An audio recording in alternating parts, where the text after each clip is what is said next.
बोलते थोड़े से सुन लिया कर कम से कम। सवाल में ऐसा दे रखा है, बस एक बार हिंट दे रहे हैं। एचएक्स मॉलिक्यूल जो है, एचएक्स मॉलिक्यूल वाला पार्ट होगा कंसीडर करना शुरू करें हम लोग। तो इस केस में आवाज नहीं आ रहा था।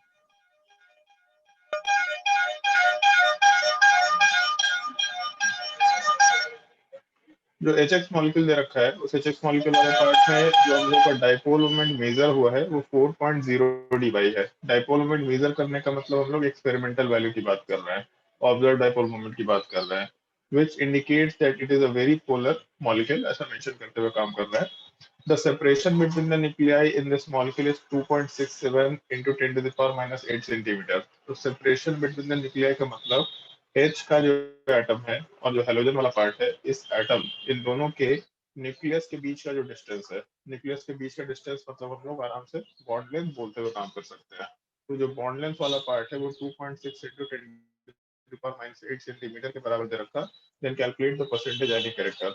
ऑल्दो ये तुम्हारे सिलेबस का पार्ट नहीं रह गया है, तो जेई एडवांस में हम लोग को डाइपोल मोमेंट की केवल क्वालिटेटिव एस्पेक्ट से मतलब, हम लोग को क्वांटिटेटिव पार्ट से मतलब नहीं है। मतलब ये जो कैलकुलेशन वाला पार्ट है, परसेंटेज यानी कैरेक्टर, ये अपने सिलेबस का पार्ट नहीं है। बट जैसे सीख लो, एक बार एग्जांपल से रिलेट करके देख लो, तो इतना मालूम होना चाहिए मेरे हिसाब से। उसमें नॉर्मली हम लोग करते क्या है, परसेंटेज यानी कैरेक्टर जब कैलकुलेट करते हैं, तो परसेंटेज यानी character is equal to mu observe divided by mu theoretical into 100। Observe तो 4 डी बाई दे रखा है, मतलब ऑब्जर्व वाले पार्ट पे 4.0 डी बाई के बराबर वैल्यू दे रखा है, लेकिन हम लोगों के पास थियोरेटिकल पार्ट नहीं दे रखा। कैलकुलेट कैसे करेंगे थियोरेटिकल? तो थियोरेटिकल पार्ट को कैलकुलेट करने का तरीका ये होता है कि जैसे एच एक्स है अगर, तो एच एक्स तो कोवेलेंट मॉलिक्यूल है, बट अगर हम लोगों को इसका थियोरेटिकल कैलकुलेशन करना है, तो हम लोग ये मान के कैलकुलेशन करते हैं कि एच एक्स वाला पार्ट आयनिक कंपाउंड होगा, और अगर ये आयनिक कंपाउंड होगा तो H प्लस बनेगा और X माइनस बनेगा। H प्लस और X माइनस बनने का क्या मतलब है? तो H के ऊपर जो चार्ज है Q, क्योंकि एक पॉजिटिव चार्ज है या सामने वाले के ऊपर एक निगेटिव चार्ज है, तो दो इक्वल एंड अपोजिट चार्जेस जब एक डिस्टेंस d से सेपरेट रखे होते हैं, तो इस चीज को डाइपोल मोमेंट भी बोलते हैं। तो इस केस में अगर एक पॉजिटिव चार्ज है, तो उसमें Q वाले पार्ट का value 1.6 into 10 to the power minus 19 coulomb के बराबर होगा। तो उस केस में जो चार्ज है, डाइपोल मोमेंट का फॉर्मूला बताया था तुम लोगों को, चार्ज इनटू डिस्टेंस। तो इस केस में जो चार्ज का मैग्नीट्यूड है वो 1.6 into 10 to the power minus 19 coulomb है, उसको पुट करो। जो डिस्टेंस है उसमें सेंटीमीटर हमको दिखाई दे रहा है। सेंटीमीटर हम लोग यूज नहीं कर सकते, हम लोग क्योंकि यहाँ पे ऐसा यूनिट यूज कर रहे हैं, तो यहाँ पे भी हम लोग को मीटर यूज करके काम करना पड़ेगा। तो इस केस में हम लोग आराम से इसको मीटर में कन्वर्ट करेंगे, तो यहाँ -10 निकल के आ जाना चाहिए। उस चीज को डिस्टेंस वाले पार्ट में पुट अप कर लो, तो यहाँ से डाइपोल मोमेंट निकल के आएगा, लेकिन बस एक छोटे से डिफरेंस के साथ। अगर हम लोग म्यू में चार्ज वाले पार्ट में कुलम डालेंगे, डिस्टेंस वाले पार्ट में मीटर डालेंगे, तो अपना जो यूनिट है वो कुलम मीटर रहेगा, जबकि यहाँ हम लोग के पास ऑप्शन में डी वाई दे रखा है। तो जो डी वाई वाला पार्ट दे रखा है, अगर हम लोग को इसको रिलेट करना है, तो हम लोग को अपने कुलम मीटर को उस डी वाई में कन्वर्ट करना पड़ेगा। ये हम लोग को थोड़ा ध्यान रखते हुए काम करना है। कूलम मीटर वाले पार्ट को जब डीवाई में कन्वर्ट करेंगे, तो उस यूनिट को देखना तुम्हारे उसमें बुकलेट में दे रखा है थ्योरेटिकल पार्ट में, तो 1 डीवाई इज इक्वल टू कितना कूलम मीटर। तो यहाँ से जो ऑब्जर्व वाला पार्ट है उसमें 4 डीवाई इनटू जो कन्वर्जन फैक्टर है वो आ जाएगा, और म्यू थ्योरेटिकल में हम लोग के नीचे का वैल्यू कैलकुलेट किया ये आ जाएगा इनटू 100। वहां से परसेंटेज यानी कैरेक्टर आराम से कैलकुलेट किया जा सकता है। ठीक है, और कोई doubt? Sir question number 203। Question number 203। Question number 203 वाले पार्ट में which statement is correct for N3 minus ion? N3 minus को हम लोग अजाइड आयन भी बोलते हैं, नाम थोड़ा ध्यान रखना, अजाइड आयन। और जब हम लोग इसमें एक H प्लस ऐड कर देंगे N3 माइनस वाले पार्ट में, तो हम लोगों को HN3 मिलेगा, या N3H बोल दो, उससे कोई दिक्कत नहीं है, बट नॉर्मली HN3 ही बोला जाता है। इस चीज को हम लोग हाइड्रोजोइक एसिड भी बोला करते हैं। और नाम ध्यान रखना बस। खैर, अभी हम लोग का अजाइड आयन से मतलब है N3 माइनस वाला पार्ट। अगर हम लोग N3 माइनस वाले पार्ट को कंसिडर करेंगे, तो चार ऑप्शन दे रखा है। बेंट मॉलिक्यूल है, bond angle less than 120 degree है, सेंट्रल एटम, sp2 हाइब्रिडाइजेशन है, नन ऑफ द अबव। तो इस केस में जैसे N3 माइनस का अगर स्ट्रक्चर बना है, तो इस केस में एक तो तुम्हारे उसने जो असाइनमेंट दिया था लेविस स्ट्रक्चर वाला, उसमें ये चीज होगा।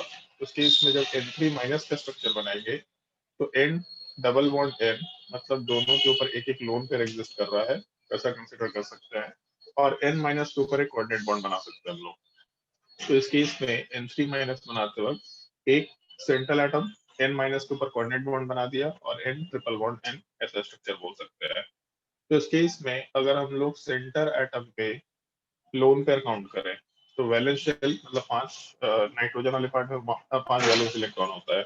उन 5 वैलेंस इलेक्ट्रॉन वाले पार्ट को अगर कंसिडर करना शुरू करें हम लोग तो इस केस में 5 में से 3 तो बॉन्ड में चला गया और 2 इलेक्ट्रॉन लोन पेयर के जैसा डोनेट हो गया। इसका मतलब पांचों के पास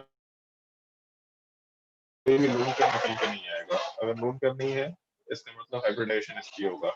अगर sp विथ हाइब्रिडाइजेशन है तो ये ऑप्शन तो गलत दिख रहा है, sp2 बोल रहा है, ये ऑप्शन तो बिल्कुल गलत है। सवाल में पूछा करेक्ट कौन सा है, तो इस केस में sp हाइब्रिडाइजेशन मतलब बॉन्ड एंगल वाला पार्ट 180 डिग्री होना चाहिए sp हाइब्रिडाइजेशन में। यहाँ बोल रहा है bond angle is less than 120 degree, तो बॉन्ड एंगल तो 120 डिग्री से बड़ा होना चाहिए, ऑप्शन भी गया। और दूसरा बेंट मॉलिक्यूल पूछ रहा है, it is a bent molecule. यहाँ बेंट मॉलिक्यूल तो नहीं दिख रहा, sp वाले केस में हम लोग का लीनियर शेप निकल के आता है, तो लीनियर शेप होना चाहिए, तो ये भी ऑप्शन गलत दिख रहा है। तो डी ऑप्शन दिखाई दे रहा है। सर तो लोन पेयर है तो बेंड नहीं होगा। लोन पेयर कहाँ है इसके पास? था ना दोनों के पास, दोनों नाइट्रोजन के पास। तो कोऑर्डिनेट बॉन्ड कहाँ से बना? अच्छा,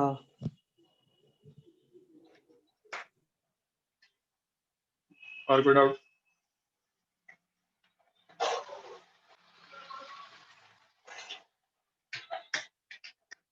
सर 195।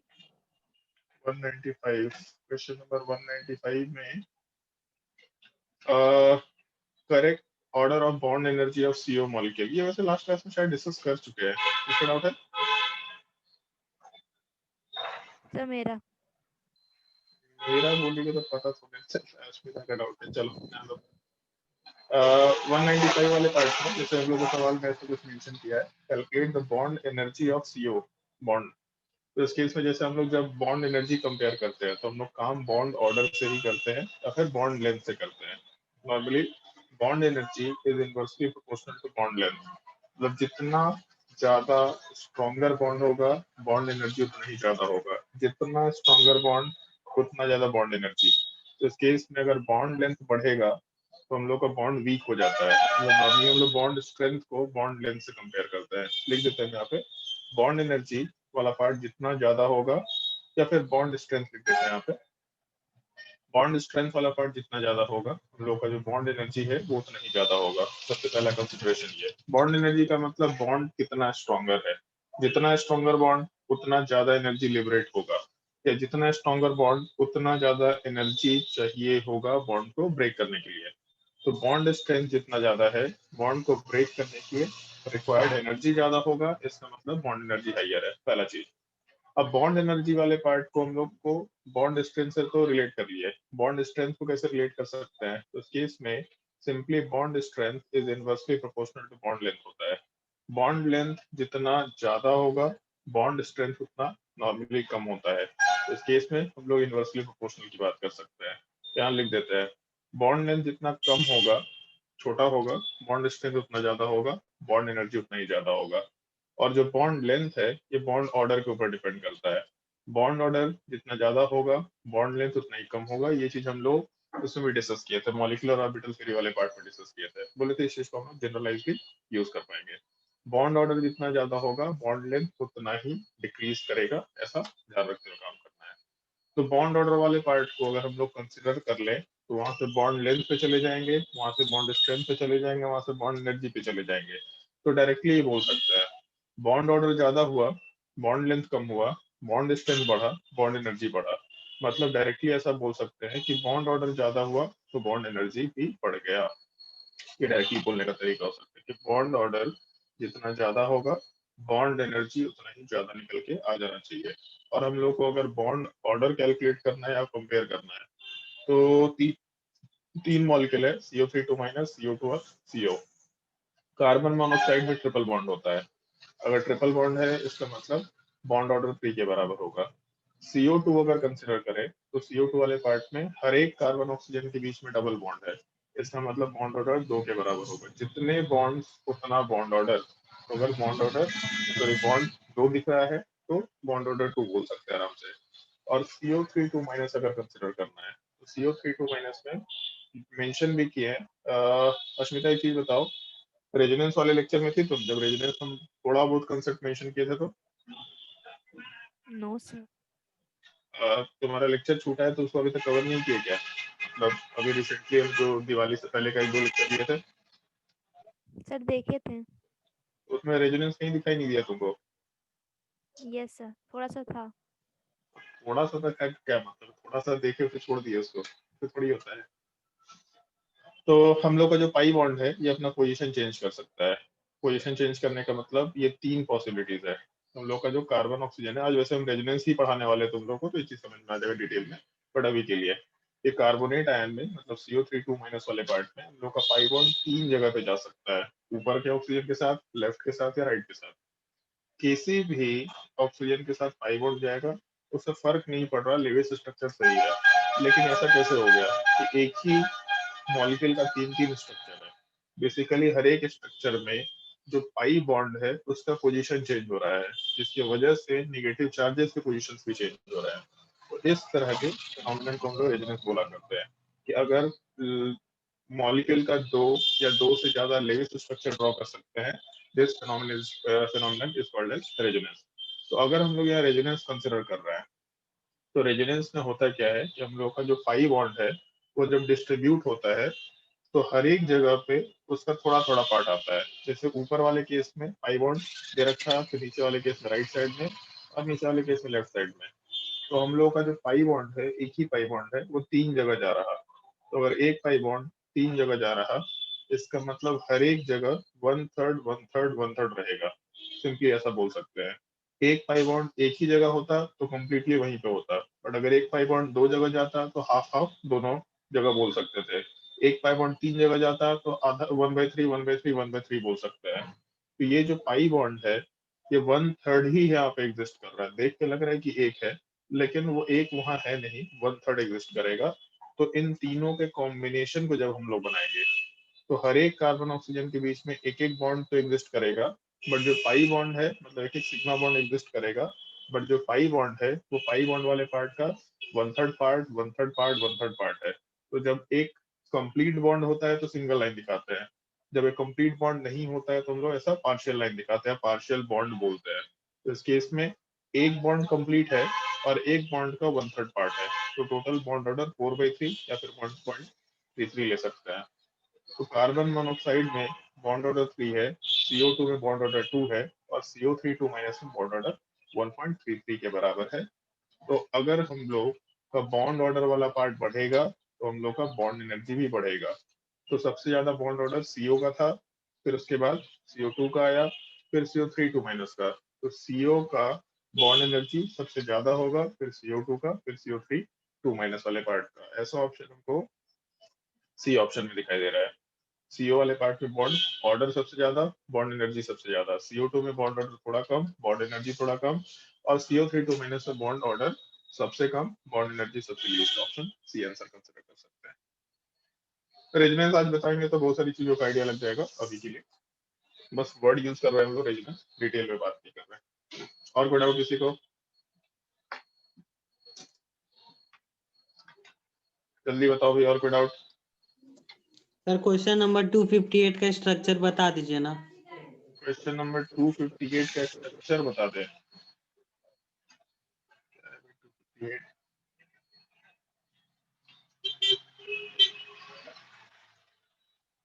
तुम लोग को बोले थे और यहाँ लिख भी दिए हैं, मतलब डेफिनेटली बताए थे कि हाइड्रोजन टॉपिक में जाके देखना, एक टेबल में दे रखा है।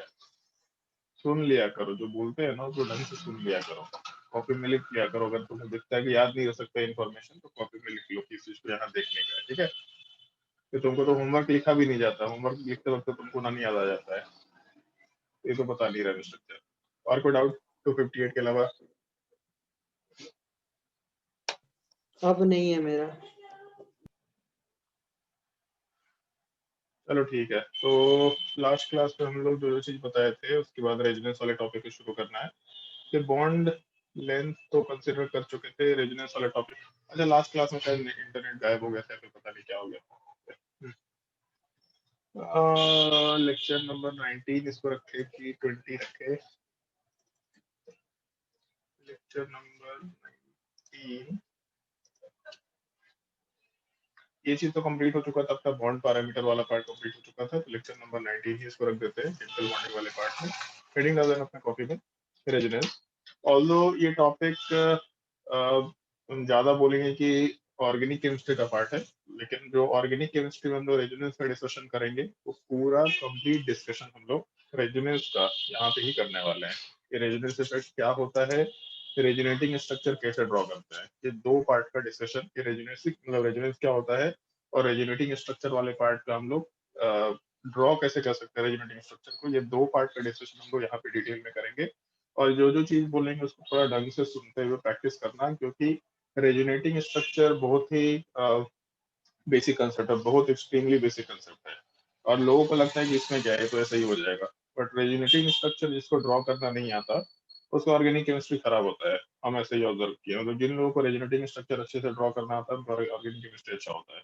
और ऑर्गेनिक केमिस्ट्री मतलब कंप्लीट ऑर्गेनिक केमिस्ट्री की बात कर रहे हैं, इसलिए रेजोनेटिंग स्ट्रक्चर ड्रॉ करना बहुत ही मस्ट है। इस चीज को थोड़ा ढंग से सीखने की कोशिश करना, जो भी बोलेंगे उसको ढंग से सीखने की कोशिश करना।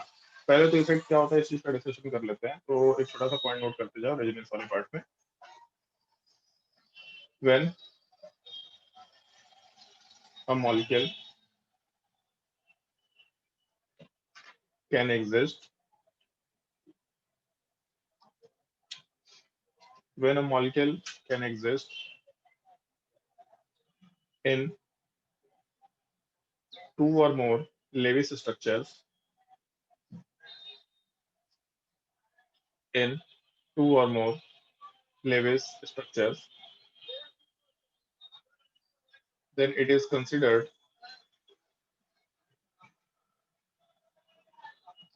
then it is considered to show resonance.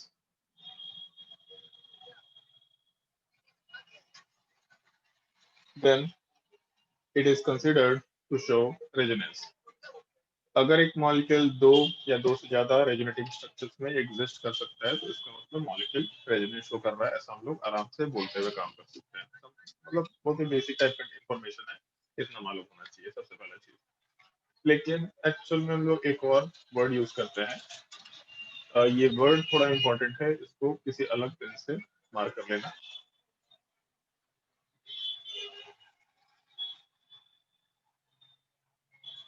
Delocalisation.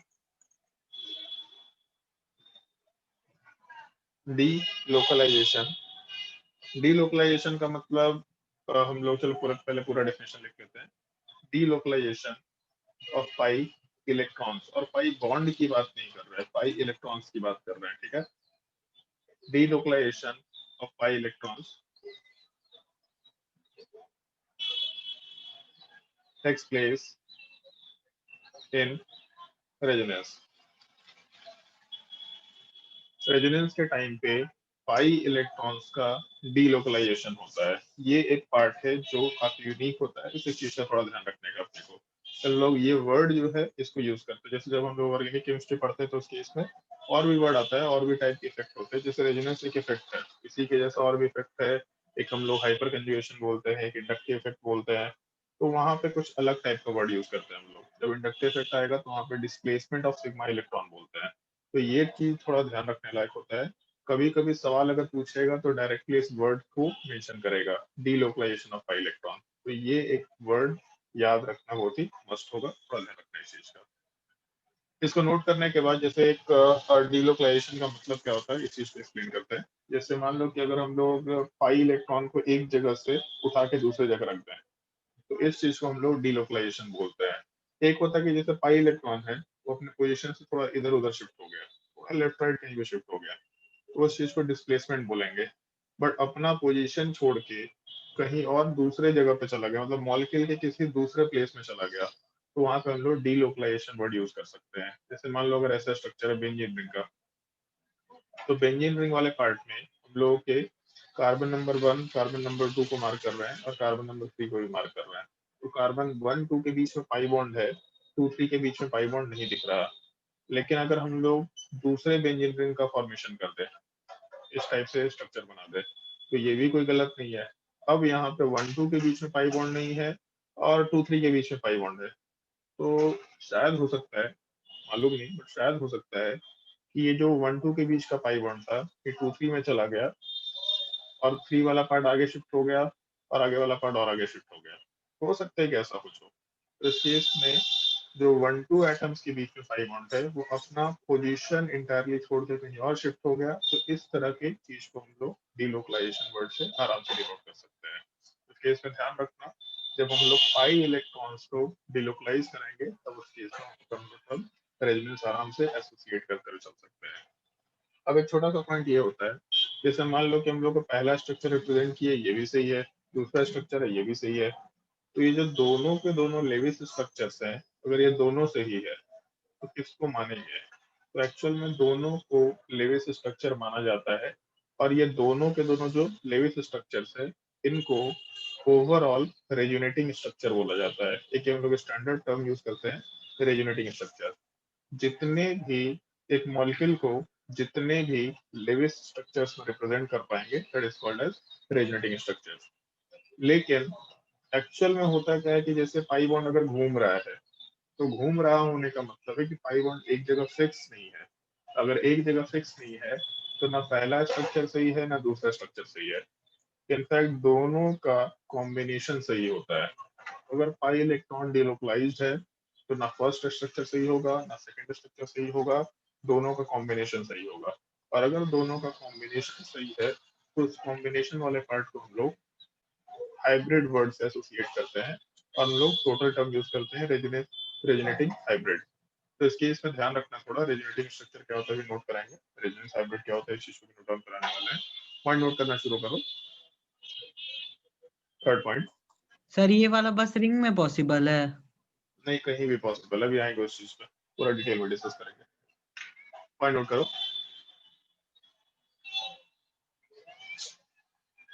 The Lewis structures are called as resonating structures.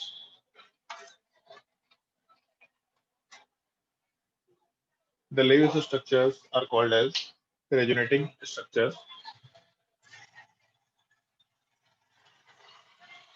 और रेजोनेटिंग स्ट्रक्चर को हम लोग आर एस से डिनोट करेंगे क्योंकि बार बार ये टर्म रिपीट होगा तो हम बार बार आर एस लिख दिया करेंगे वहां पे। Resonating structure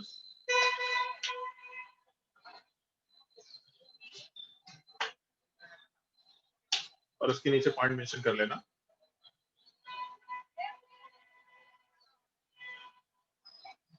the actual molecule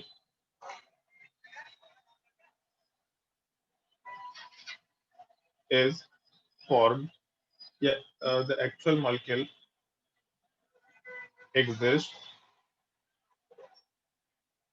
as a combination of the actual molecule exists as a combination of those resonating structures and are called as resonance hybrid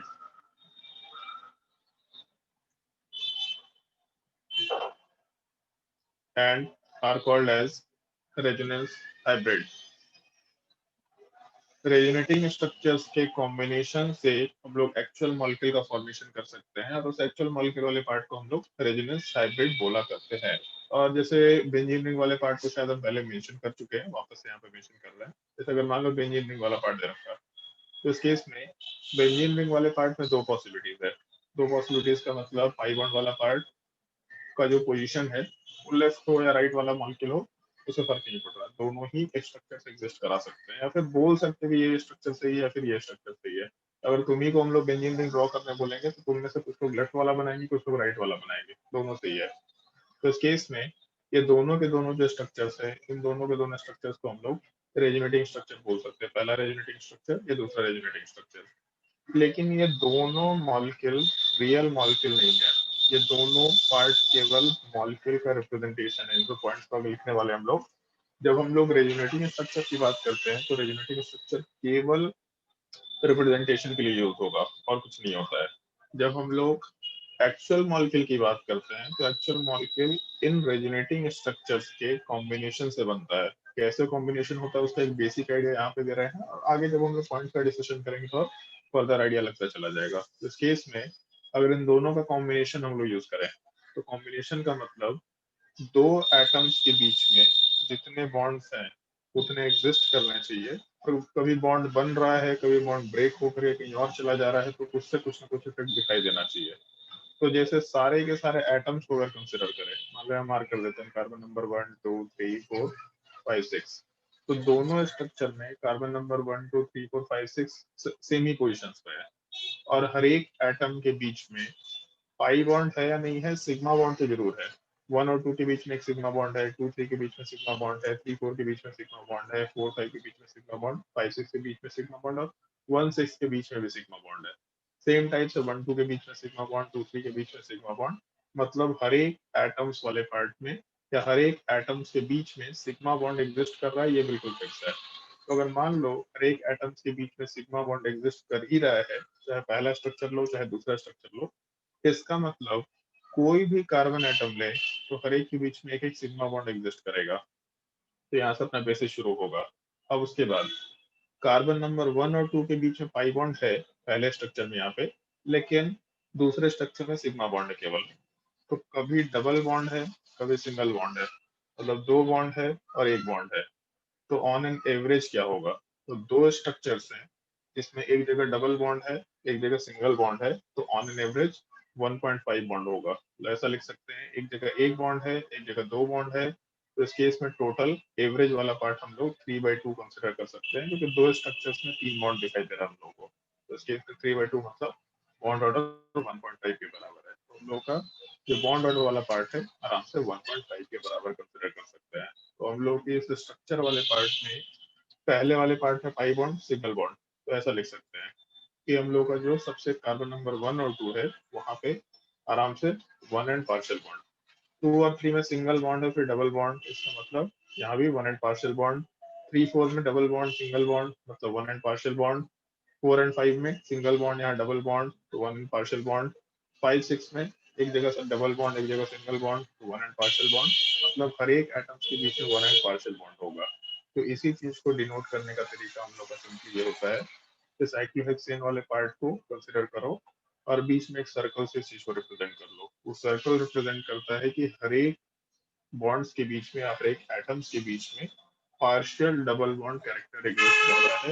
ये बेंजीन को रिप्रेजेंट करने का तरीका होता है। और इस चीज को जहां पे पता तो चल रहा है कि पाई बॉन्ड है, कहाँ पे है ये नहीं मालूम, इधर के एटम में है कि इधर के एटम में है, मतलब 1 2 एटम के बीच में है कि 2 3 एटम के बीच में है, ये नहीं मालूम।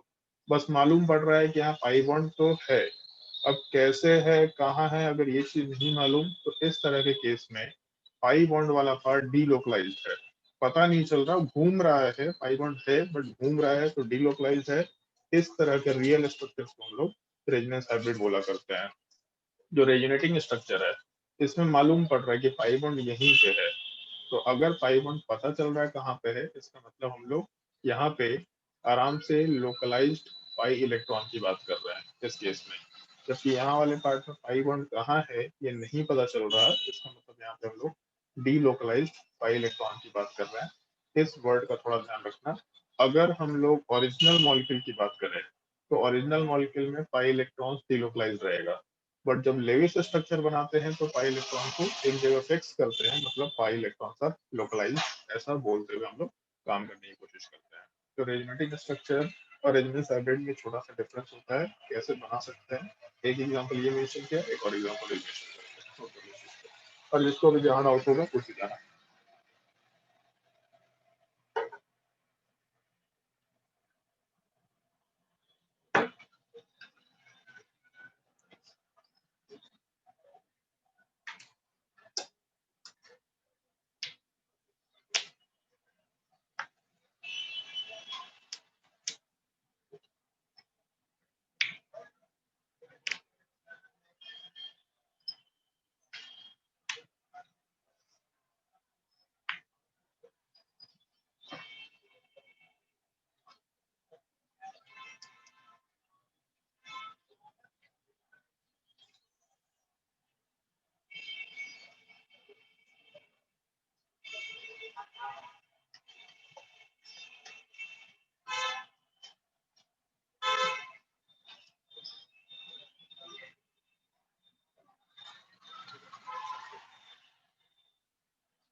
इसको अगर नोट कर लिया होगा तो फिर हम लोग दूसरे स्ट्रक्चर की बात करते हैं। जैसे आज ही जो डिस्कशन किया था कार्बोनेट आयन वाला पार्ट, उसी चीज को देख लेते हैं फिर से। अगर हम लोग कार्बोनेट आयन का कंसिडरेशन लेके चले CO3 2- तो इतना मालूम पड़ गया हम लोगों को कि CO3 2- का अगर स्ट्रक्चर बनाएंगे तो नॉर्मली हम लोग ये स्ट्रक्चर बनाते हैं कि कार्बन के साथ हम लोग का 3 ऑक्सीजन है, 2 नेगेटिव चार्ज दे रखा, 3 ऑक्सीजन दे रखा, तो आराम से हम लोग 2 माइनस चार्ज बना लेते हैं। तो इन जनरल माइनस चार्ज हम लोग ऐसा डिस्ट्रीब्यूट कर देते हैं और उसके अलावा फिर हम लोग आराम से डबल बॉन्ड ऑक्सीजन का फॉर्मेशन कर लेते हैं। तो इस केस में जो कार्बोनेट आयन है उसे बनाने को हम लोग नॉर्मली ऐसा लिख सकते हैं, बट ऐसा कोई रूल तो है नहीं। पाई बॉन्ड यहाँ होगा, हो सकता है पाई बॉन्ड वाला पार्ट लेफ्ट साइड में हो ऑक्सीजन के साथ, तो जो O- है वो बाकी दोनों जगह पे होगा। या हो सकता है कि वही ऑक्सीजन के ऊपर पाई बॉन्ड राइट साइड में हो, तो बाकी जो O- वाला पार्ट है वो लेफ्ट साइड और ऊपर हो सकता है। तो अब एक और चीज, थोड़ा मॉडिफिकेशन ध्यान रखना। जैसे ये तीनों स्ट्रक्चर्स पॉसिबल है, स्ट्रक्चर नंबर 1, स्ट्रक्चर नंबर 2 और स्ट्रक्चर नंबर 3, इन तीनों स्ट्रक्चर्स को हम लोग रेजोनेटिंग स्ट्रक्चर्स बोलेंगे। अगर कोई सवाल पूछेगा find the total number of resonating structures या find how many resonating structures are possible for carbonate ion, तो आराम से 3 बोल सकते हैं, 3 रेजोनेटिंग स्ट्रक्चर्स है। और दूसरा पार्ट ये कि रेजोनेटिंग स्ट्रक्चर्स को अगर रिप्रेजेंट करना है तो एक 2 साइडेड एरो से रिप्रेजेंट किया जाता है नॉर्मली। 2 साइडेड एरो का मतलब है कि पहले स्ट्रक्चर को दूसरे में और दूसरे को पहले में आराम से कन्वर्ट कर सकते हैं। मतलब जो फर्स्ट स्ट्रक्चर है ये दूसरे में जा सकता है और दूसरा वाला पार्ट पहले में भी आ सकता है। तो जब हम लोग रेजोनेटिंग स्ट्रक्चर ड्रॉ करना सीखेंगे तो वहाँ पे 2 साइडेड एरो बार बार हम यूज करेंगे। इसका मतलब कि हम लोग आराम से एक स्ट्रक्चर से दूसरे में, दूसरे से पहले स्ट्रक्चर में आ सकते हैं। तो इसलिए यहाँ पे 2 साइडेड एरो भी मेंशन करता है। और तीसरी बात ये कि इसका रेजोनेटिंग स्ट्रक्चर से जब हम लोग हाइब्रिड बनाएंगे तो कैसे बनेगा। तो इस केस में हर एक कार्बन ऑक्सीजन के बीच में, जैसे यहाँ डबल बॉन्ड है तो 2 बॉन्ड एग्जिस्ट कर रहा है, जबकि दूसरे वाले केस में 1 बॉन्ड और थर्ड वाले केस में भी 1 बॉन्ड। तो इसका मतलब है कि हम लोगों के स्ट्रक्चर्स में डबल बॉन्ड नहीं है तो एटलीस्ट सिंगल बॉन्ड तो है। नीचे वाले पार्ट को भी अगर कंसिडर करें तो ऐसा लिखते चलते हैं, कार्बन के साथ एटलीस्ट 1 बॉन्ड तो है। नीचे वाले पार्ट को अगर कंसिडर करें तो यहाँ पे सिंगल बॉन्ड है, फिर डबल बॉन्ड, फिर सिंगल बॉन्ड, मतलब एटलीस्ट 1 बॉन्ड तो है। और राइट साइड वाले पार्ट को कंसिडर करें तो सिंगल बॉन्ड डबल बॉन्ड, इसका मतलब एटलीस्ट 1 बॉन्ड तो है। और उसके बाद एक पाई बॉन्ड 3 जगह है, ऊपर हो सकता है, नीचे लेफ्ट में हो सकता है, नीचे राइट में हो सकता है। तो एक पाई बॉन्ड को 3 जगह जाना है, मतलब ऑन एन एवरेज हर एक जगह 1/3 1/3 1/3 जाएगा। तो अगर 1/3 जाएगा इसका मतलब उसको पार्शियल बॉन्ड से डिनोट करेंगे। दूसरा एक काम करते हैं, 1/3 जाएगा मतलब 1 एंड पार्शियल बॉन्ड दिखा सकते हैं। दूसरे वाले में 1 एंड पार्शियल बॉन्ड, थर्ड वाले पार्ट में भी 1 एंड पार्शियल बॉन्ड बोल सकते हैं। अब इसके अलावा 2 नेगेटिव चार्जेस हैं पहले स्ट्रक्चर में, दूसरे में भी और तीसरे में भी। लेकिन 2 नेगेटिव चार्जेस का पोजीशन बार बार चेंज हो रहा है। पहले नीचे के दोनों ऑक्सीजन पे था, फिर उसके बाद नीचे का एक, ऊपर का एक ऑक्सीजन, फिर नीचे का एक, ऊपर का एक ऑक्सीजन। तो 2 नेगेटिव चार्ज है तीनों ऑक्सीजन पे जा रहा। तो 2 नेगेटिव चार्ज को 3 ऑक्सीजन पे जाना है, मतलब ओवरऑल हर एक पार्ट पे हम लोग ऐसा लिख सकते हैं -2 आइदर बॉक्स के बाहर लिख दो, या फिर हम लोग इसी का दूसरा एक और कॉम्बिनेशन बना सकते हैं। ये भी रिप्रेजेंट करने का एक तरीका हो सकता है कि 1 and partial bond, 1 and partial bond, 1 and partial bond, और हर एक ऑक्सीजन के ऊपर -2/3 चार्ज आएगा। 2 नेगेटिव चार्ज 3 ऑक्सीजन एटम के ऊपर डिस्ट्रीब्यूट होना है, मतलब हर एक जगह पे -2/3 -2/3 -2/3। इस पार्ट को हम लोग रेजोनेटिंग हाइब्रिड या रेजोनेंस हाइब्रिड आराम से बोलते हुए काम कर सकते हैं। सर देख के पता कैसे चलेगा पार्शियल बाउंड, ये पार्शियल बॉन्ड हाफ है या 1 पॉइंट समथिंग है? पता चल जाएगा, आगे बताएंगे इस चीज को। जब हम लोग बॉन्ड लेंथ कंपेयर करेंगे तो बॉन्ड लेंथ कंपेयर करते वक्त वहां पे बॉन्ड ऑर्डर कैलकुलेट करने का तरीका बताएंगे, तो पता चल जाएगा।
और इसको नोट करने के बाद हम लोग कुछ कुछ थियोरेटिकल पॉइंट्स है रेजोनेटिंग स्ट्रक्चर्स, रेजोनेंस हाइब्रिड से रिलेटेड उन पॉइंट्स पे डिस्कशन करेंगे। थोड़ा ध्यान रखना उन पॉइंट्स को। और तुम लोगों को जीओसी का बुकलेट हम सेंड कर देंगे, और जीओसी के बुकलेट में कुछ हम लोग होमवर्क देंगे जो तुम्हारे जितना टॉपिक हम यहाँ डिस्कस करेंगे उन टॉपिक से रिलेटेड होगा। तो उन क्वेश्चन को ट्राई करना है तुम लोग जीओसी का बुकलेट का। और क्वेश्चन क्योंकि ऑनलाइन रहेगा तो तुरंत हम लोग ऑर्गेनिक केमिस्ट्री बुक भी कर देंगे आराम से केमिकल बॉन्डिंग के बाद, तो वो टॉपिक आराम से कवर्ड रहेगा पहले से। पॉइंट नोट करना शुरू करो नोट डाल करके, और सारे पॉइंट्स इंपॉर्टेंट रहेंगे इसलिए ध्यान रखना।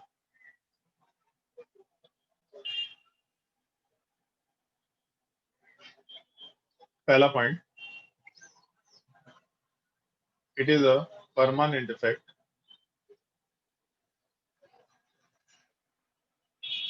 परमानेंट इफेक्ट का मतलब क्या होगा ये ऑर्गेनिक केमिस्ट्री में डिटेल में हम लोग थोड़ा डिस्कस कर रहे होंगे, और लोग थोड़ा बहुत ध्यान रखना है यहाँ पे।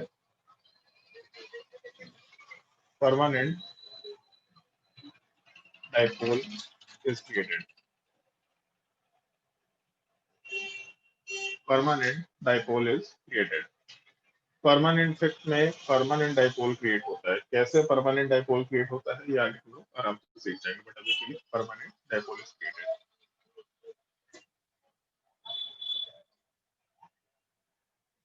Second point, operates only on pi bond.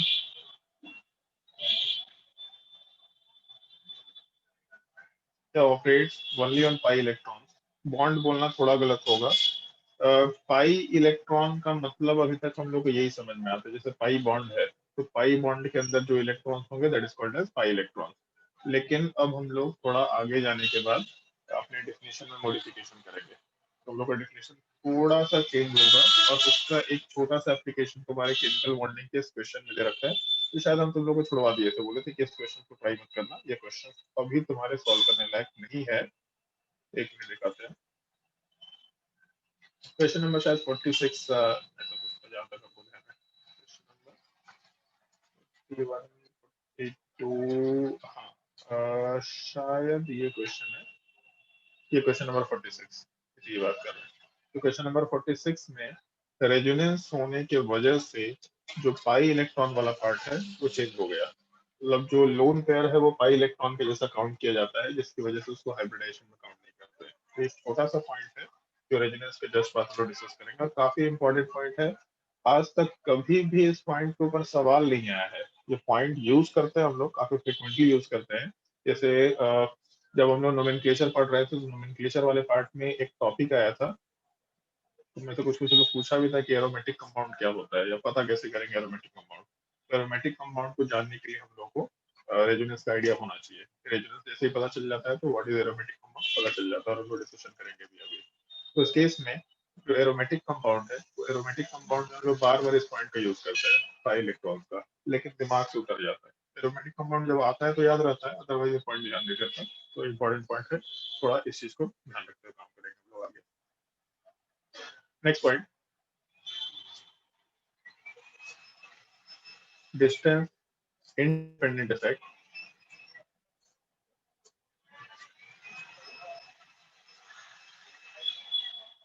Resonance effect वाला पार्ट डिस्टेंस के ऊपर डिपेंड नहीं करता। डिस्टेंस ज्यादा हो या कम हो, अगर इफेक्ट है तो उतना ही इफेक्ट है, ऐसा हम लोग बोलेंगे।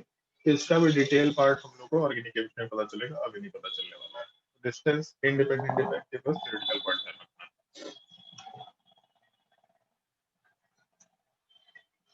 और उसके बाद हम लोग रेजोनेटिंग स्ट्रक्चर, रेजोनेंस हाइब्रिड, ये सब क्या होता है इन चीजों का डिस्कशन कर रहे होंगे, और उसमें क्या क्या इंपॉर्टेंट पॉइंट हो सकते हैं इन सब चीजों की बात कर रहे होंगे। तो हेडिंग डाल देना इसी के जस्ट नीचे, या फिर उसी में फोर्थ पॉइंट में मेंशन कर लेना resonating structures,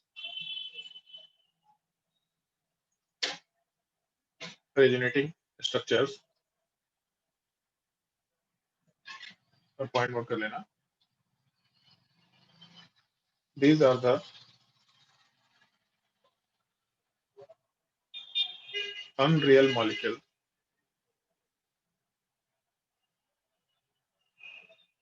or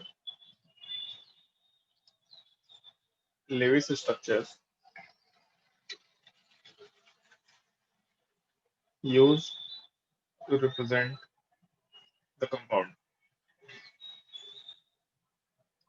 unreal structures है बेसिकली, जिसको हम लोग केवल कंपाउंड को रिप्रेजेंट करने के लिए यूज कर रहे हैं। मॉलिक्यूल एक्चुअली में ऐसा नहीं होता, जैसे ऊपर मेंशन किया था, पाई बॉन्ड फिक्स नहीं होता, पाई बॉन्ड वाला पार्ट हमेशा इधर उधर मूव कर रहा होता है, इसलिए बस रिप्रेजेंटेशन के लिए इस चीज को यूज करते हैं हम लोग, इस चीज को रेजोनेटिंग स्ट्रक्चर बोला करते हैं। और ऊपर शायद रेजोनेंस हाइब्रिड का डेफिनेशन लिखाया था क्या कहीं पे? हाँ, यूसी लिखवा दिया है, the actual molecule exist as, तो ठीक है, इतने से काम चल जाएगा हम लोग का। तो उसके नीचे हम फर्दर कुछ और पॉइंट्स है जो इम्पोर्टेंट ही है, उन सबका हम लोग को थोड़ा ध्यान रखना होगा। पॉइंट नोट करना शुरू करो। अगला, resonance hybrid is formed by the contribution of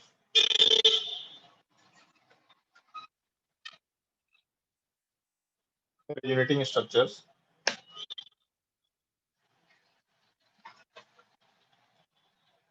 in the order of their stabilities.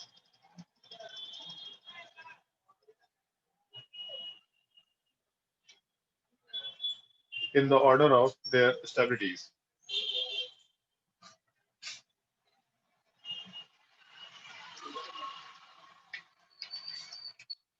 ये एक पॉइंट में, जैसे ये जो स्टेबिलिटी वाला पार्ट है, ये क्या होगा, इसको हम लोग आगे डिस्कस कर रहा हूँ। एक दो जगह क्वेश्चन दे भी रखा है तुम्हारे बुकलेट में, ये इन रेजोनेटिंग स्ट्रक्चर्स का स्टेबिलिटी कंपेयर करो।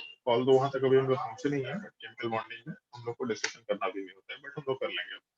तो इसमें जैसे 10th क्लास में ये वर्ड सुन रखा होगा तुम लोगों ने बायोलॉजी में। मेरा तो बायोलॉजी अच्छा नहीं था, बट फिर भी हमको थोड़ा बहुत ध्यान है। था ना उधर की एक घोड़ा है और एक राइनोसेरस है, उन दोनों को कंबाइन करके ऐसा दिखा रखा है, एक तरफ घोड़ा दिखा रखा है, एक तरफ राइनोसेरस, दोनों को प्लस करके यूनिकॉर्न बना दिया, ऐसा कुछ बोलते हैं। तो इस चीज को हम लोग हाइब्रिड बोला करते हैं, मतलब जो यूनिकॉर्न बना that is called as hybrid. तो इस केस में जब हम लोग यहाँ पे रेजोनेंस हाइब्रिड बोल रहे हैं, मतलब रेजोनेटिंग स्ट्रक्चर्स के समेशन से एसोसिएट करके हम लोग कुछ स्ट्रक्चर की बात कर रहे हैं, that is called as resonance hybrid. बस इसमें ध्यान इस चीज का रखना है कि जब हम लोग रेजोनेंस हाइब्रिड का फॉर्मेशन करेंगे, तो इस केस में अगर मान लो जैसे दो रेजोनेटिंग स्ट्रक्चर है, तो दोनों का कंट्रीब्यूशन होगा। कंट्रीब्यूशन कितना होगा, मतलब इक्वल कंट्रीब्यूशन होगा, 60-40 होगा, 70-30 होगा, 80-20 होगा, ये कंट्रीब्यूशन कितना होगा, ये उनके रिलेटिव स्टेबिलिटी के ऊपर डिपेंड करेगा।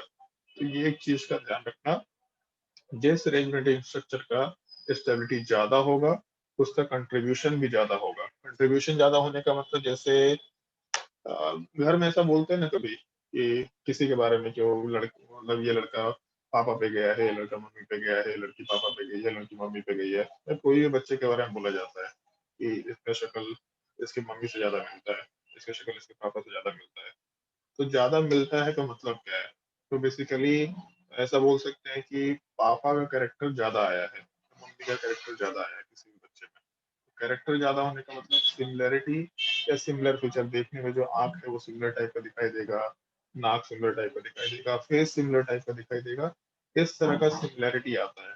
तो जब हम लोग रेजोनेटिंग स्ट्रक्चर से रेजोनेंस हाइब्रिड बनाते हैं, तो उस हाइब्रिड के अंदर रेजोनेटिंग स्ट्रक्चर से सिमिलरिटी दिखाई देगा, सेम टाइप का स्ट्रक्चर दिखाई देगा, या फिर ज्यादा फीचर्स उस रेजोनेटिंग स्ट्रक्चर का दिखाई देगा जिसका कंट्रीब्यूशन ज्यादा है। कंट्रीब्यूशन ज्यादा कैसे होगा? जिसका स्टेबिलिटी ज्यादा है। तो ज्यादा स्टेबिलिटी वाले का कंट्रीब्यूशन ज्यादा, और उसका कैरेक्टर भी resonating structure, sorry resonance hybrid में ज्यादा निकल के आएगा। इस एक पॉइंट का हम लोग थॉरोली यूज भी करेंगे, और एक पॉइंट थोड़ा ध्यान रखना भी है। सर, हाँ बोलो।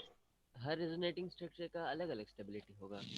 हाँ बिल्कुल, मतलब नहीं, ऐसा जरूरी नहीं है, सेम भी हो सकता है। जैसे मान लो कि ऊपर जो बेंजीन रिंग वाले पार्ट को मेंशन किया था, तो जैसे बेंजीन रिंग वाले पार्ट में खुद से सोच के देखो कि दोनों में कोई डिफरेंस दिख रहा है क्या? पाई बॉन्ड इधर उधर जाने के अलावा और कोई डिफरेंस है क्या?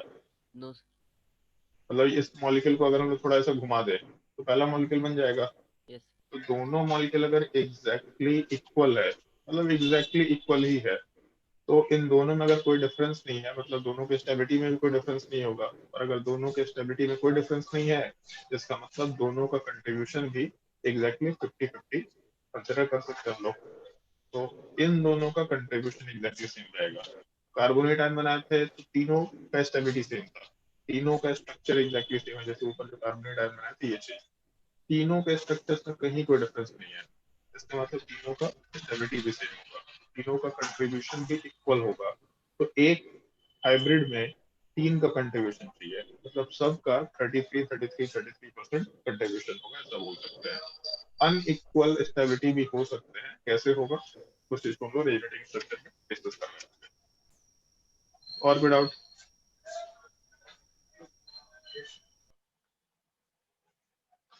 नेक्स्ट पॉइंट नोट करो। अनइक्वल स्टेबिलिटी किसका रहेगा? अरे रुको भाई, बोले तो उस टाइम पे डिस्कस करेंगे किसका रहेगा, सब बता ही दे, सब बोलते चले जाएं, कुछ नहीं लिखा है।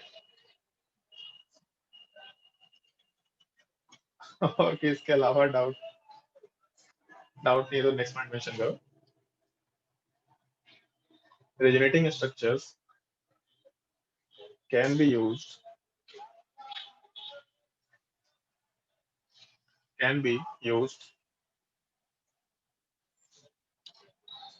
to compare or determine can be used to compare or determine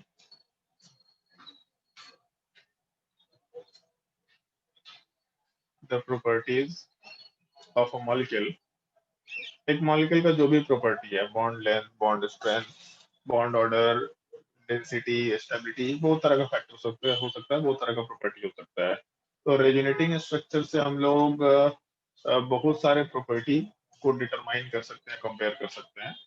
can be used to compare the stability and property of, और एक काम करो, कंपेयर डिटरमाइन के बाद ऑलमोस्ट कर लो, ऑलमोस्ट ऑल द, यहाँ पे कंपेयर डिटरमाइन के बाद मेंशन कर लेना almost all the properties of a molecule, but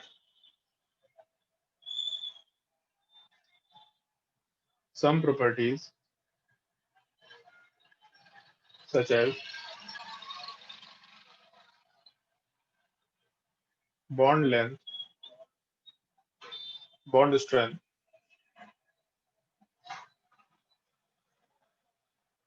cannot be determined। हम लोग बहुत सारे प्रॉपर्टी को कंपेयर कर सकते हैं, मतलब कंपेयर ओवरऑल स्टेबिलिटी क्या है, या फिर बहुत सारे प्रॉपर्टी कहीं कहीं पे बॉन्ड लेंथ, बॉन्ड स्ट्रेंथ भी कंपेयर कर सकते हैं, लेकिन हमेशा ही सारे के सारे प्रॉपर्टी को कंपेयर नहीं कर सकते। कुछ प्रॉपर्टीज ऐसे हैं जैसे बॉन्ड लेंथ, बॉन्ड स्ट्रेंथ एक पार्ट हो गया, यहाँ पे बॉन्ड लेंथ, बॉन्ड स्ट्रेंथ कर लेते हैं, बॉन्ड स्ट्रेंथ। तो इस तरह का जो प्रॉपर्टी है, इस चीज को हम लोग डिटरमाइन नहीं कर सकते। इस चीज के लिए हम लोग को रेजोनेंस हाइब्रिड वाले पार्ट को बनाना ही पड़ेगा। जैसे आज जो क्वेश्चन कराया था जिसका डाउट था, अश्मिता का डाउट था, तो इसमें बॉन्ड एनर्जी कैसे कंपेयर करें। तो बॉन्ड एनर्जी कंपेयर करने के लिए हम लोगों को उसका रेजोनेटिंग स्ट्रक्चर से काम नहीं कर पाना था, उसके रेजोनेंस हाइब्रिड वाले पार्ट से काम करना पड़ा। कुछ प्रॉपर्टी को छोड़ करके बाकी सारे प्रॉपर्टी को हम लोग रेजोनेटिंग स्ट्रक्चर से आराम से रिप्रेजेंट कर सकते हैं, आराम से कंपेयर कर सकते हैं। इसे पॉइंट का थोड़ा ध्यान रखते हुए काम करना है। Next point. नेक्स्ट, ऑल्दो ऐसा कोई पॉइंट बचा तो नहीं है, सारे पॉइंट तो मेंशन कर दिए हैं हम लोगों ने। तो नेक्स्ट पॉइंट के जगह पे हम लोग, चलो ठीक है, नेक्स्ट पॉइंट कुछ नोट मत करो, हेडिंग डाल दो, condition for resonance, condition for resonance. और ये बहुत ही मजेदार टॉपिक है। कितना टाइम हो गया? 4:33। ठीक है, कंडीशन तो हम मेंशन कर दे रहे हैं, बट इस कंडीशन के अलावा एटलीस्ट इस टॉपिक के ऊपर हम 30 से 40 क्वेश्चन सॉल्व कराएंगे तुम लोगों को, कि कौन कौन से मॉलिक्यूल में रेजोनेंस हो सकता है। ये पहचानना बहुत ही मस्ट है, क्या रेजोनेंस हो सकता है कि नहीं। बाकी टाइम के साथ सीख जाएंगे, टाइम के साथ धीरे धीरे अपने आप सीखेंगे। अभी शुरुआत में ये पहचानना बहुत ही जरूरी है कि मॉलिक्यूल रेजोनेंस शो करेगा कि नहीं करेगा, और कर रहा है तब कैसे करेगा, तब की बात है। और अगर कर ही नहीं रहा तो बात ही खत्म है। तो इस एक चीज का थोड़ा ध्यान रखना है कंडीशन फॉर रेजोनेंस, जिसमें हम लोग एक्चुअली एक ही कंडीशन की बात करते हैं। बहुत सारे बुक्स में 2-4 कंडीशन, मतलब 2 कंडीशन मेंशन कर देता है, 3 कंडीशन मेंशन कर देता है। तो ऐसा कोई कंडीशन नहीं होता, कंडीशन एक ही है, बट उस कंडीशन को मतलब जब भी कोई मॉलिक्यूल देगा तो उसको देख के हम लोग जज नहीं कर सकते कि कंडीशन फुलफिल हो रहा है कि नहीं हो रहा। तो उस तरह के केस में उस कंडीशन को हम लोग थोड़े 2-3 कंडीशन में ब्रेकआउट कर लेते हैं, ताकि हम हम लोग को वो कंडीशन समझना आसान हो जाए।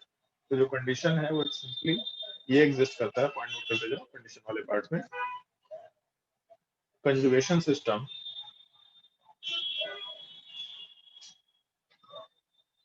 Must be present, conjugation system must be present.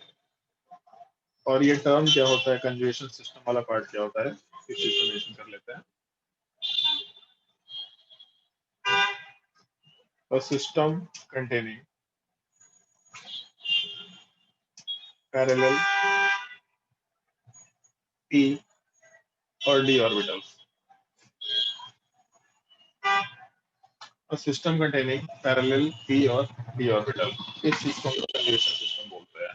तो हम लोग को बॉन्डिंग, केमिकल बॉन्डिंग पढ़े हैं, उसको मॉलिक्यूलर का रिप्रेजेंटेशन मालूम है, पाई बॉन्ड का नेचर क्या होता है ये चीज मालूम है, सब चीजें मालूम पड़ चुकी है हम लोगों को।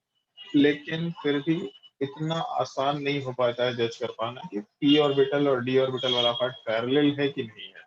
पैरेलल p ऑर्बिटल और d ऑर्बिटल है, इस चीज को कंजुगेशन सिस्टम बोलते हैं, बट इसको जज कर पाना थोड़ा मुश्किल काम है।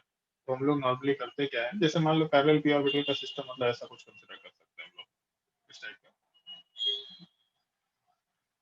ये चीज। तो इस केस में सारे के सारे p ऑर्बिटल्स वाले पार्ट पैरेलल एक दूसरे से पैरेलल चल रहे हैं, तो यहाँ पे कंजुगेशन सिस्टम यूज कर रहा है, ऐसा बोल सकते हैं। d ऑर्बिटल होगा तो भी कोई दिक्कत नहीं है। तो इस केस में पैरेलल p ऑर्बिटल या d ऑर्बिटल का सिस्टम मतलब कंजुगेशन सिस्टम एग्जिस्ट करता है, ऐसा बोल सकते हैं, तो एग्जिस्ट होगा। अब पता नहीं चल पाएगा किसी भी मॉलिक्यूल को देख के कि यहाँ पैरेलल p ऑर्बिटल है कि नहीं है। तो इस चीज को ब्रेक करके दो कंडीशंस में कन्वर्ट करने की कोशिश करते हैं। उसमें हम लोग एक ये चीज बोल देते हैं, जैसे conservation system must be present जो है, इसमें थोड़ा ध्यान रखना इस चीज का कि जो हम लोग conservation system must be present बोल रहे हैं, हम लोग अपने ऑर्गेनिक केमिस्ट्री के सिलेबस में, ऑल्दो ऐसा कोई टर्म नहीं होता, तो हम लोग अपने सिलेबस में चीजों को आसानी से समझने के लिए 5 टाइप का कंजर्वेशन सिस्टम मेंशन कर देंगे। ऑल्दो ऐसा कुछ होता नहीं है कि यही 5 ही पार्ट फिक्स है, बस थोड़ा सिंप्लीफिकेशन के लिए, थोड़ा आसानी से समझने के लिए मैं 5 एग्जांपल्स को मेंशन कर रहा है, तो उसके नीचे जस्ट मेंशन कर लेना एग्जांपल ऑफ कंजुगेशन सिस्टम। ये एक तरीके से कंडीशन 1 हो जाएगा हम लोगों का। एग्जांपल्स लिख लो या टाइप्स लिख लो तो ज्यादा बेटर है। Types of conjugation system.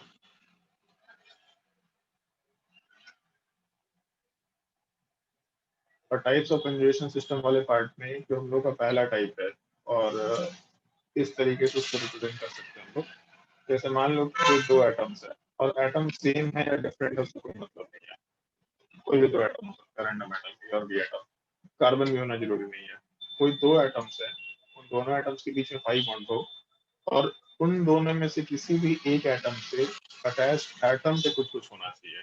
तो ए और बी के बीच में 5 बॉन्ड है और उससे अटैच्ड एटम के ऊपर 5 बॉन्ड अगर हुआ, तो इस तरह के केस में जैसे 5 बॉन्ड से अटैच्ड एटम के ऊपर 5 बॉन्ड है, तो इस तरह के एक सिस्टम को कंजुगेशन सिस्टम में हम लोग in general pi pi conjugation system बोल सकते हैं। एक वर्ड का थोड़ा ध्यान रखना कि 5 बॉन्ड से मतलब 5 बॉन्ड जिन एटम्स में प्रेजेंट है, उस एटम से अटैच एटम के ऊपर 5 बॉन्ड हो गया, तो that is called pi pi conjugation. ऐसा एक वर्ड यूज कर सकते हैं हम लोग। दूसरा पार्ट, अगर मान लो कि पाई बॉन्ड से अटैच्ड एटम के ऊपर जो एटम अटैच्ड है उसके ऊपर पॉजिटिव चार्ज हो जाए, बट पॉजिटिव चार्ज में ध्यान रखना बहुत ही मस्ट है कि यहाँ पे वैकेंट p ऑर्बिटल या वैकेंट d ऑर्बिटल होना चाहिए। एग्जांपल से हम लोग इस चीज को डील करेंगे। तो इस केस में पाई बॉन्ड वाले एटम से अटैच्ड एटम के ऊपर पॉजिटिव चार्ज है, तो हम लोग इस तरह के सिस्टम को जनरली पाई पॉजिटिव कंजुगेशन से रिप्रेजेंट करेंगे। अगर मान लो पाई बॉन्ड प्रेजेंट है A और B एटम के बीच में और उसके अटैच सी एटम के ऊपर एक नेगेटिव चार्ज है, तो इस तरह के केस में भी कंजुगेशन सिस्टम होगा। अपने लैंग्वेज में हम लोग इस चीज को पाई नेगेटिव कंजुगेशन आराम से बोल सकते हैं।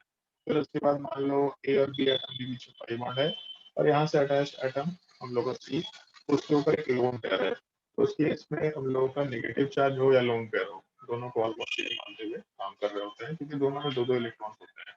तो इस केस में हम लोग का इस चीज को पाई लोन पेयर कंजुगेशन सिस्टम बोलेंगे। और एक और कंजुगेशन सिस्टम है जो कि हम लोग के लिए उतना काम का नहीं है, बस इंफॉर्मेशन मालूम होना चाहिए।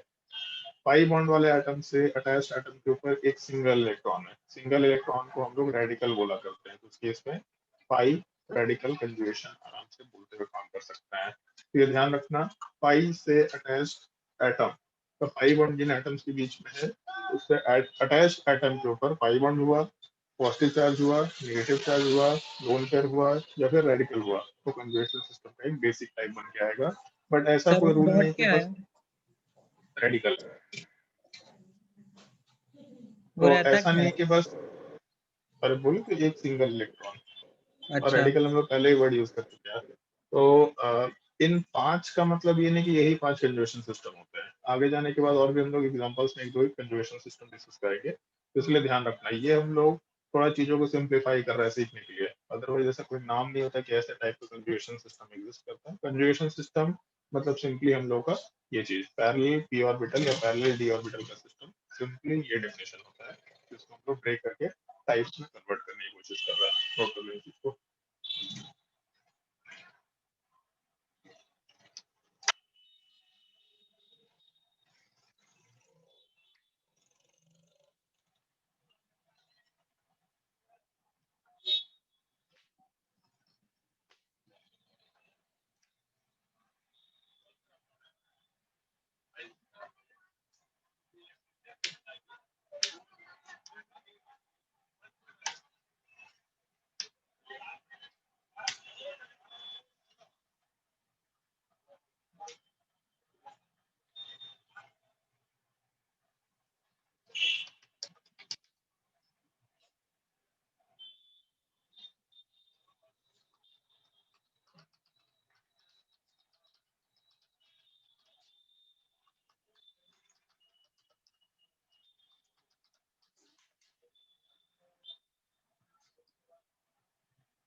और इन टाइप्स ऑफ कंजुगेशन सिस्टम को नोट करने के बाद जो दूसरा कंडीशन है, ये कंडीशन तो थोड़ा इम्पोर्टेंट है, बट हम लोग के लिए थोड़ा सिंप्लीफाइड है, क्योंकि हम लोग को एक ही मॉलिक्यूल के लिए ये चीज याद रखना है, molecule must be planar, molecule must be planar. Although ये कंजुगेशन सिस्टम के बेसिक डेफिनेशन में ही है, मतलब उसी को थोड़ा इलेबोरेट कर रहे हैं हम लोग। जैसे मान लो कि मॉलिक्यूल प्लानर नहीं हुआ, ऐसा है, मान लो एक फ्लैट मॉलिक्यूल है, तो सब में पी ऑर्बिटल वाला पार्ट ऐसे पैरेलल में रहेगा, बट अगर ये मॉलिक्यूल ऐसा हो गया तो इस केस में पी ऑर्बिटल पैरेलल थोड़ी ना रह पाएगा, उसको हम एक्सप्लेन कर रहे हैं मॉलिक्यूल मस्ट बी प्लानर में। जैसे मान लो बेंजीन रिंग है, तो बेंजीन रिंग वाले पार्ट को कुछ ऐसा हम लोग डिनोट आराम से कर सकते हैं। तो इस केस में हम लोग का जो पी ऑर्बिटल है, मॉलिक्यूल पूरा का पूरा प्लानर होता है, जिसकी वजह से हर एक एटम्स के ऊपर जो पी ऑर्बिटल वाला पार्ट है वो एक दूसरे के पैरेलल निकल के आते हैं, सारे के सारे पी ऑर्बिटल वाले पार्ट पैरेलल निकल के आते हैं, इसमें दिक्कत नहीं है। मान लो कि हम एक मॉलिक्यूल की बात करते हैं, मान लो ये मॉलिक्यूल दे रखा, पहले तो एक सवाल है तुम लोगों के लिए, इस कंपाउंड को नोमेनक्लेचर करो, आईयूपीएसी नोमेनक्लेचर बताओ।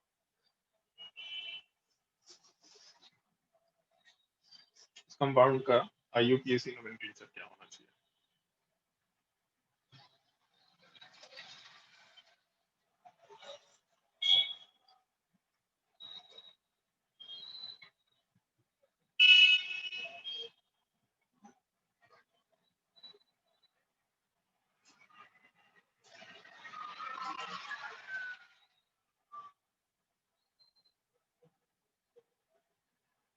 बताओ भाई कोई।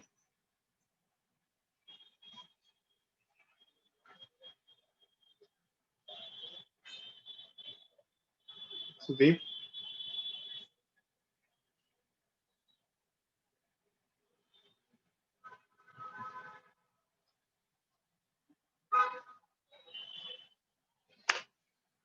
कमलदीप,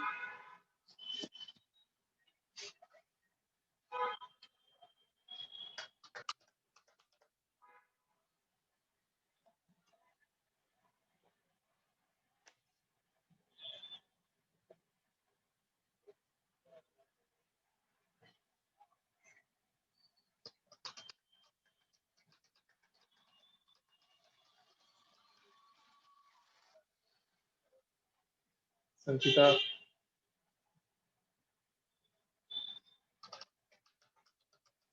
अब नोमेनक्लेचर भूल गया है, कैसा नालायक है सब।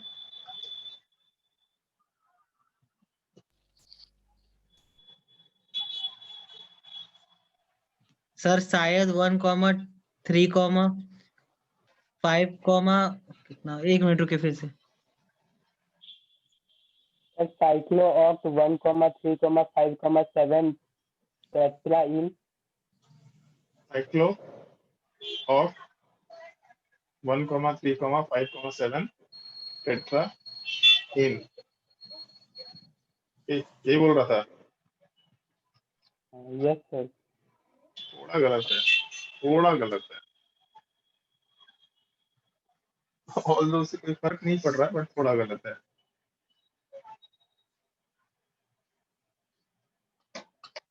सर वो तो ऑक्टा बोला ही था।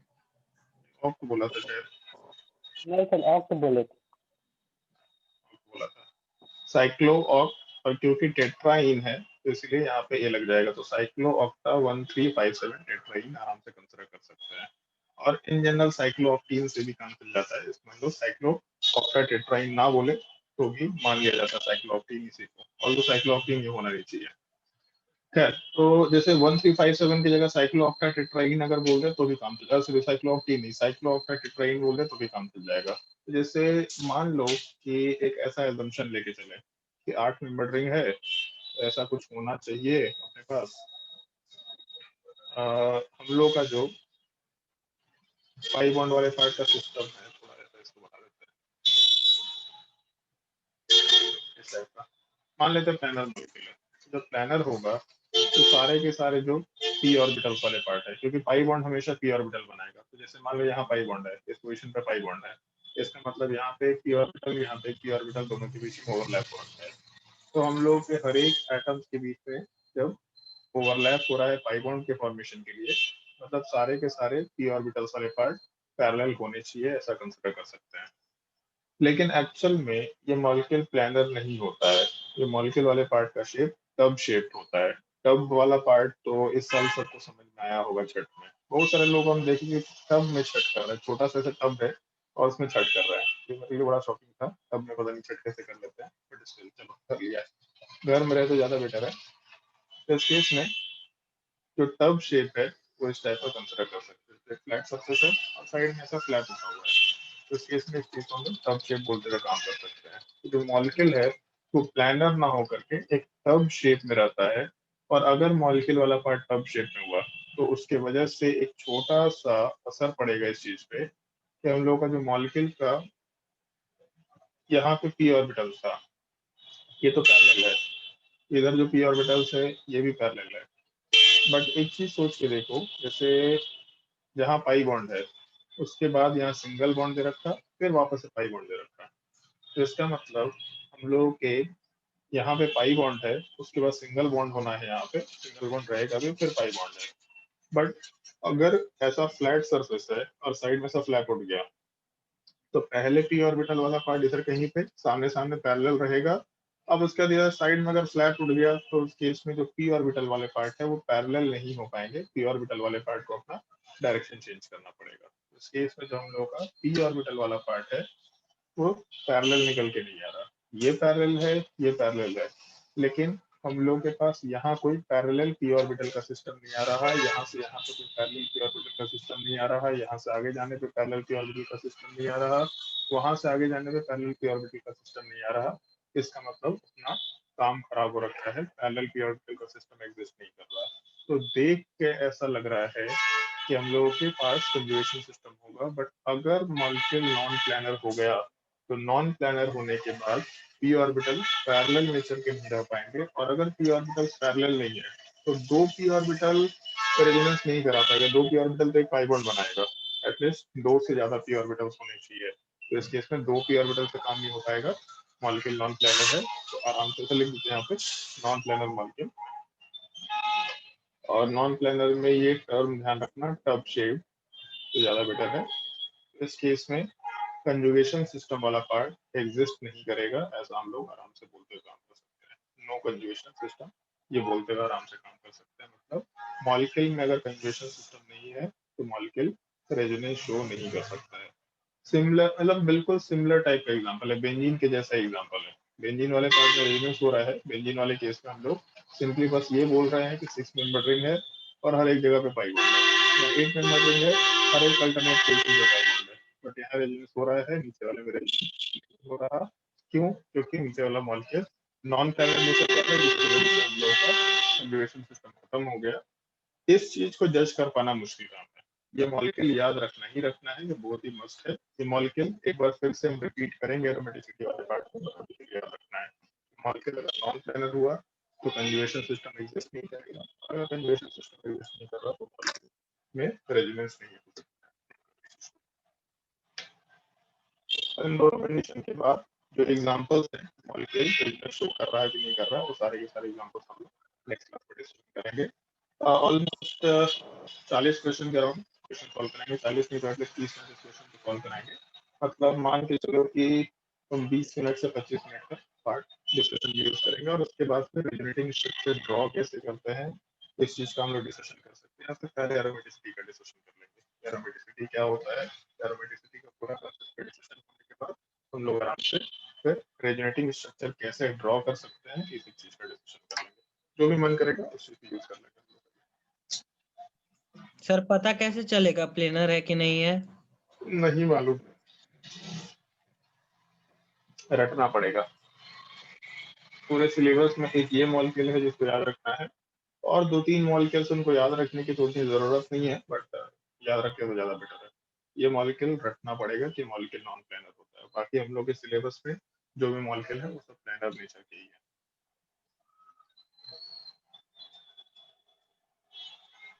सर इसका एग्जिस्टेंस नॉन प्लेनर क्यों होता है? इसका रीजन दे सकते हैं, कोई रीजन लॉजिकल तो नहीं है, बट उस स्टेबिलिटी से रिलेटेड है, थोड़ा वेट करना पड़ेगा अभी के लिए। अभी नहीं बता रहे, बट नॉन प्लेनर क्यों है उसके पीछे एक लॉजिक दिया जा सकता है। सर एक तो डाउट है, ये जो पैरेलल है ये किसके रिस्पेक्ट में पैरेलल है?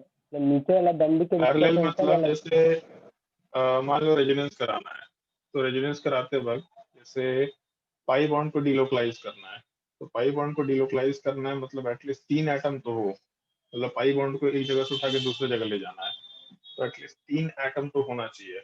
3 एटम होने का मतलब कि इन तीनों एटम्स के ऊपर प्योर पी ऑर्बिटल या pure D orbital parallel exist करना चाहिए, मतलब एटलीस्ट 3 एटम्स के बीच में पैरेलल पी ऑर्बिटल्स होना चाहिए।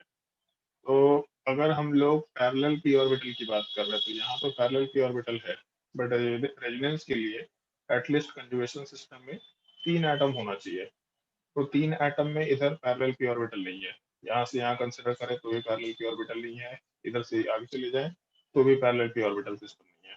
तो पैरेलल पी का मतलब एटलीस्ट 3 एटम्स के बीच में पैरेलल पी ऑर्बिटल होना चाहिए। तो सर बेंजीन में भी तो नहीं है, वो भी तो कर्व्ड है। बेंजीन सिस्टम है,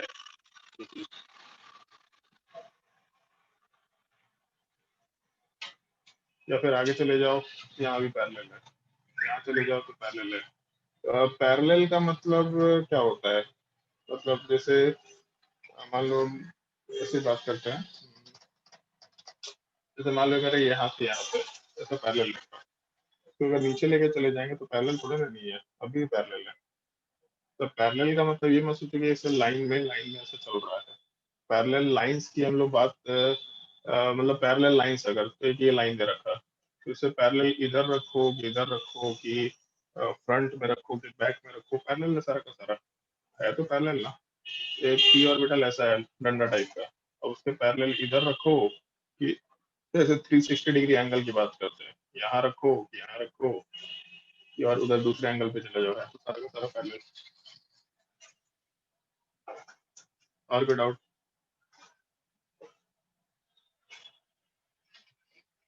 जल्दी बताओ भाई, और कोई डाउट? तो आज के लिए हम कोई होमवर्क तो नहीं दे रहे तुम लोगों को, आज के लिए बस इतना ही था कि रेज्यूमे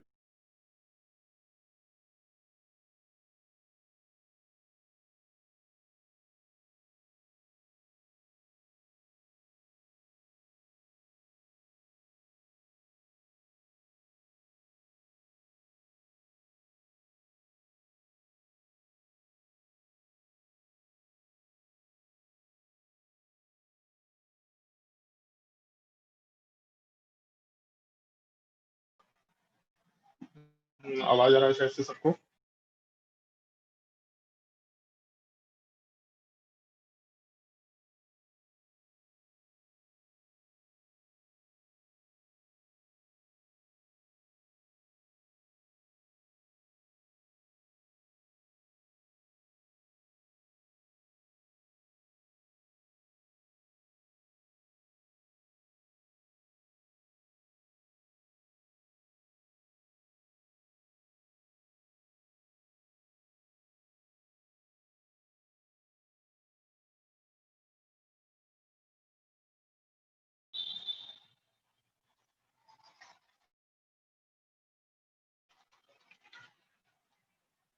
आवाज आ रहा है सबको? हाँ, तो जैसे हम